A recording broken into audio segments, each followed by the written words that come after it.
কিভাবে রান্না করে আমি আজকে আপনাদের সাথে শেয়ার করব। লাল শাক কিভাবে রান্না করে। এভাবে করে লাল শাকটাকে আমি ভাপ দিয়ে নিব।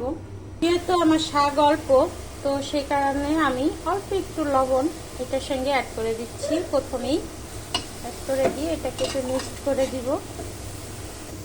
তো আমি একটু কাঁচামরিচ অ্যাড করে দিচ্ছি এটার সঙ্গে।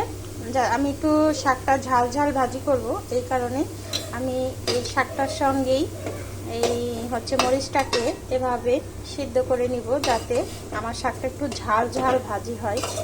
আমরা একটু ঝাল বেশি খাই, এই জন্য এইভাবে করে সিদ্ধ করে নিচ্ছি। শাকটাকে এভাবে একটু ঢেকে রাখবো, যাতে শাকটা আমার ভালো করে সিদ্ধ হয়। তো গাছ হয়ে গেছে আমার, এটা ভাপ দেওয়া হয়ে গেছে আমার শাকটা। আমি এখন শাকটাকে বাগার দিয়ে নিব। তো আমার শাকটা এরকম সিদ্ধ হয়ে আসছে, আমি এখন রেখে দিব। আমি এখন ফ্রাই প্যান বসায় দিচ্ছি। তো আমি দিয়ে দিচ্ছি এখানে পরিমাণ মতন তেল। আমার শাক অল্প, বেশি তেল দিলে আবার খাওয়া যাবে না। রসুন দিয়ে দিলাম হচ্ছে পেঁয়াজ।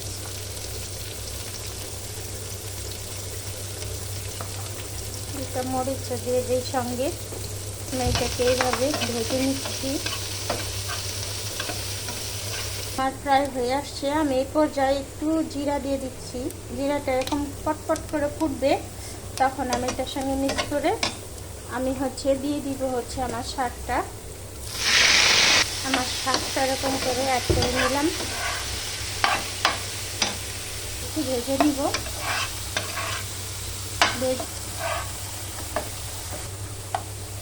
তো দেখতে পাচ্ছেন আমার শাক ভাজিটা এরকম হয়ে গেছে। কেমন লাগলো আপনাদের কাছে আমাকে অবশ্যই কমেন্ট করবেন, শেয়ার দিবেন।